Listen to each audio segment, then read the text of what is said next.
Jésus n'a pas à se créer de l'espace dans ta vie. Il est ta vie. Jésus est ta vie. Et donc, par conséquent, c'est ton travail qui doit créer l'espace.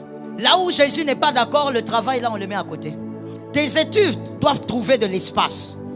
Si Jésus aussi dit quelque chose contraire, on met à côté. Ton mariage doit trouver. Si Jésus n'est pas d'accord. Aujourd'hui, dans le siècle présent, les circoncis tellement en connexion avec le monde font l'inverse. Tu as ta vie, maintenant tu trouves l'espace pour Jésus. Non, ici, là, oui, j'ai un peu 2 heures, je peux donner ça à Jésus, je peux aller à l'église ici, mais là-bas, en tout cas, je n'ai pas de temps. Est-ce que toi, tu as un temps? Tu as un temps? Si tu as un temps, donne. Si tu as un temps, rallonge. Regarde un voisin, dis-lui, vis pour Jésus. C'est Jésus qui est ta vie, et donc s'il est ta vie, c'est lui qui décide. Voilà.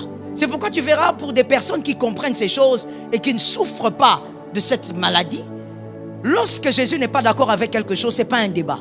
Ce n'est pas un débat. Mais moi, j'ai des fils ici.